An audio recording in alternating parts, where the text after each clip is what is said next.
Dans cette 5e vidéo, nous allons traiter de l'immunité adaptative. La réaction immunitaire adaptative est basée sur la reconnaissance d'un agent pathogène en particulier.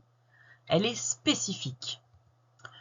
Il existe 2 composantes de cette réaction, donc la réaction à médiation humorale, c'est-à-dire basée sur des petits éléments circulants qui vont permettre de détruire l'agent pathogène, puisque les éléments circulent évidemment dans les liquides de l'organisme, et les liquides de l'organisme s'appelaient auparavant des humeurs, donc c'est pour ça qu'on l'appelait médiation humorale.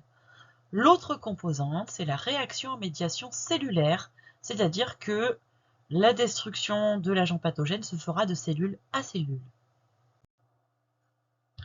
Un petit tour d'horizon des différentes cellules impliquées dans cette réaction immunitaire adaptative.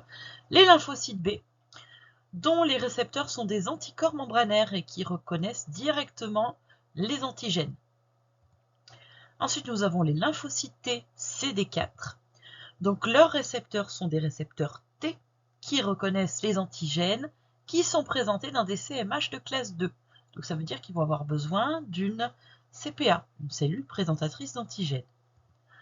Enfin, les LTCD8 qui ont également des récepteurs T qui reconnaissent les antigènes présentés dans des CMH de classe 1, si ce sont des cellules de l'organisme autres que des leucocytes, ou de classe 2 si ce sont des CPA. Chaque lymphocyte, pour être fonctionnel, doit être activé. Les LTCD4 nécessitent une seule activation. Les LTCD8 et les LB nécessitent double activation, c'est-à-dire 2 activations différentes. Alors, je module un peu mes propos. Les LTCD4 nécessitent une seule activation, un seul type d'activation, en réalité, mais qui va auto-s'amplifier. Je vais m'expliquer sur la diapo suivante. À chaque activation, on verra sur la diapo suivante, puisqu'on verra précisément la différenciation, on aura une multiplication, c'est-à-dire une amplification clonale. On aura une partie de ces clones qui sera mise en mémoire. Alors, on verra que c'est un petit peu différent suivant qu'on parle des LTCD4, LTCD8 ou des LB. Et l'autre partie qui va donc être différenciée pour être vraiment une cellule effectrice. Alors, évidemment, l'activation, première activation, va être la reconnaissance de l'antigène, donc ce qu'on a vu sur la diapo précédente, à savoir une reconnaissance directe pour les lymphocytes B, grâce à leurs anticorps membranaires. Par contre, une reconnaissance de l'antigène présenté dans le CMH pour les LTCD4 et les LTCD8. Et ensuite, vous avez donc toutes ces trois items, amplification clonale, mise en mémoire, différenciation. Alors, voyons en détail cette différenciation, justement. L'activation d'un LTCD4 nécessite la présentation d'un antigène spécifique par une CPA, une cellule présentatrice d'antigène. Le récepteur TCD4 reconnaît l'antigène spécifique et le CMH de classe 2. Donc, ça veut dire qu'il vous faut une cellule dendritique ou un macrophage qui d'abord fait une phagocytose et qui présente cet antigène. Ensuite, évidemment, on a un LTCD4 qui va venir au contact, et si c'est le LTCD4 qui correspond à l'antigène présenté, à ce moment-là, il va y avoir une activation.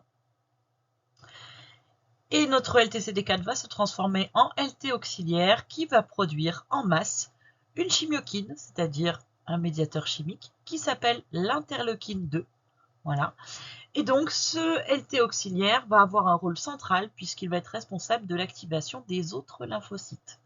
Donc, c'est un lymphocyte très très important, qui, je le rappelle, donc émet de l'interleukine 2. On en reparlera par la suite.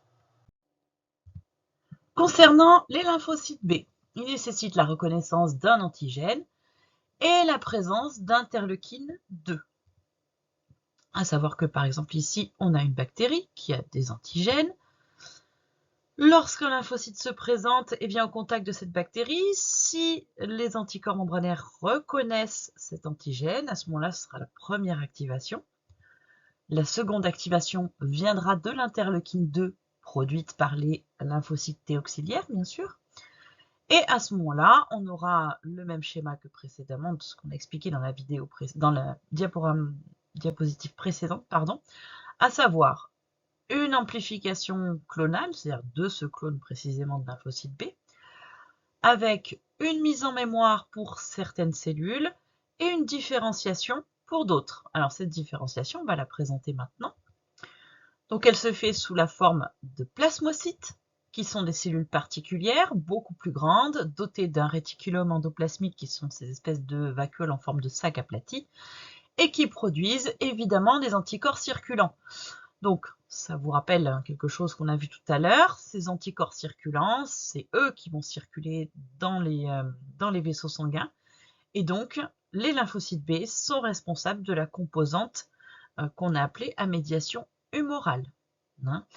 Alors, à savoir que ici, la mise en mémoire se fait sous forme de lymphocyte B, parce que le plasmocyte est une cellule très grande et qui serait compliqué de la mettre en mémoire, ce qui fait que le plasmocyte, en tout cas la forme plasmocyte, disparaît après l'infection, une fois qu'il n'y a plus de danger pour l'organisme. Enfin, l'activation des LTCD8, qui nécessite évidemment la présentation d'un antigène présenté dans le CMH de classe 1 ou 2, tout dépend si on parle d'une CPA ou d'une cellule modifiée de l'organisme, et évidemment la présence d'interleukine 2, comme pour le lymphocyte B. À savoir que ici, la cible, ce sont les cellules de l'organisme, donc qui ont le CMH de l'organisme, mais modifiées, soit infectées par un virus, soit cancéreuses. Donc même chose que tout à l'heure, le lymphocyte TCD8 va venir au contact donc de cette cellule modifiée, de cette cellule dangereuse, et si il reconnaît l'antigène, à ce moment-là, ça va être la première activation. La seconde activation sera fournie par l'interleukine 2 qui provient des LT auxiliaires. Et à ce moment-là, on va avoir une différenciation en LT cytotoxique ou cellules tueuses capable de détruire des cellules de l'organisme modifiées par cytolyse ou apoptose. Mais ça sera détaillé dans une autre vidéo. Donc voilà la différenciation. En LT cytotoxique, à noter qu'il y a peu de différence entre un LT cytotoxique et un LTCD8, ce qui fait que la mise en mémoire peut parfaitement se faire sous la forme de LT cytotoxique. Tout comme pour les LTCD4 et les LT auxiliaires, là aussi il y avait peu de différence, donc la mise en mémoire se faisait sous forme de LT auxiliaire. Donc évidemment ces LTCD8 vont constituer les principaux protagonistes, en tout cas pardon, les principaux acteurs de cette seconde composante de la réaction immunitaire adaptative, à savoir la médiation cellulaire. Donc voilà, donc si on fait un petit peu le bilan, médiation humorale, les lymphocytes B qui reconnaissent directement les antigènes grâce à leurs anticorps membranaires et qui se transforment en plasmocytes pour être cellules effectrices. Et de l'autre côté, les LTCD8 responsables de la médiation cellulaire qui, eux, vont reconnaître un antigène ou une modification dans le CMH et qui vont se transformer en LT cytotoxique. LB et LTCD8 ayant besoin également, en plus de la reconnaissance, d'interleukine 2 qui, elle, est fournie par les LT auxiliaires provenant des LTCD4. Donc voilà pour une espèce de petit tour d'horizon de cette réaction immunitaire adaptative.